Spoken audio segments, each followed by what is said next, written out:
Memories give us our identity. They shape our character and represent who we are, where we came from, and how far we've traveled. They become the standard by which we measure whether we've achieved something in life or not. Memories influence whether we smile when we look back, or tremble with fear and pain as if the event were happening right now. Very often, our memories are the foundation that feeds our problems and blocks personal growth. That's why changing our memories is so important if we want to succeed in life. The subconscious mind is the vault of memories. Different combinations of memories form the basis of our specific traits and habits, and they don't have to make logical sense. It's crucial to know the subconscious mind does not think logically. It builds its structures on experience rather than on reason and linear logic. Consider this example. Pavel is 5 years old, in a dreamy, relaxed state.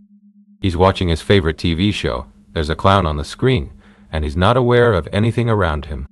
Suddenly, he hears his mother shouting at a sibling, and his body jolts into shock. His brain immediately signals his organs to release the chemicals of threat, and his body flips into high alert. Pavel's subconscious makes an automatic link between danger and its source, since his conscious mind can't pinpoint where the threat came from. And because all his attention was on the clown, his subconscious pairs danger with clown.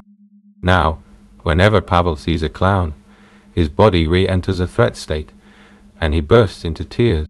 His parents have no idea what's happening, or how their child could suddenly be terrified by clowns. As Pavel grows, his conscious mind understands clowns won't hurt him, but he still can't help feeling afraid in their presence. Years later, his conscious mind naturally forgets the original event that triggered it all, but the memory is stored in his subconscious. Consciously, he concludes he has a strange clown phobia and does everything he can to avoid clowns.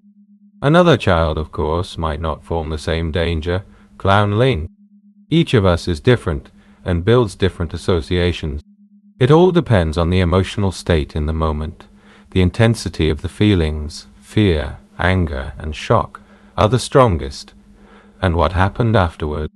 In Pavel's case, we can trace a kind of logic, the events tied to clowns, yet there can be other memories that belong to the structure of the problem while having nothing to do with clowns direct. That's why we don't consciously understand these links. The good news is that with faster EFT, now called eutaptics, you don't need to understand the logic. You can target the problem by noticing how you feel. For instance, as an older teen, Pavel is sitting in a park reading a breakup text from his girlfriend. Out of the corner of his eye, he catches an image of a clown on a passing car. His conscious mind doesn't register it. He's focused on the pain, but his subconscious pairs that pain with what it glimpsed. As you can see, the possibilities are endless. Trying to hunt down every single memory in the entire structure is impossible.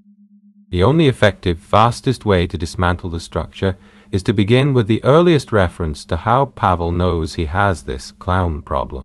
He likely won't recall the original incident or logically trace all the supporting memories, so he starts with the earliest memory he can access where he felt fear of clowns, and he changes that memory. Why change memories? The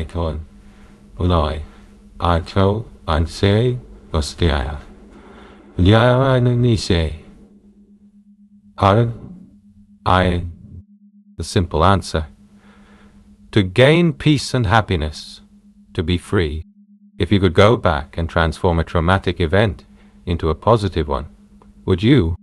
Your subconscious operates according to what it believes is true. When you recode traumatic memories into positive ones, the way your subconscious reads that memory changes, and that in turn changes your life. Changing a memory is like entering a new destination into your GPS. It lets your subconscious plot a better route toward your personal growth, aligned with what you truly want. So Pavel won't shake with fear when he sees a clown anymore. I think that normal now. Clowns will appear funny to him because his subconscious is now driving different feelings.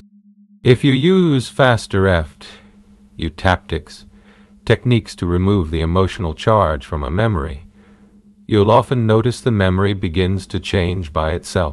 You may not need to force it. As you work with it, what used to bother you, images, sounds, sensations, starts to shift. Look at the facial expressions in your memories and notice how, as you process, those expressions begin to change on their own. Now that you know the power of changing memories and the effect it can have on your life, choose one memory and try the process. Over time, you'll be amazed by the transformations this brings to your everyday being.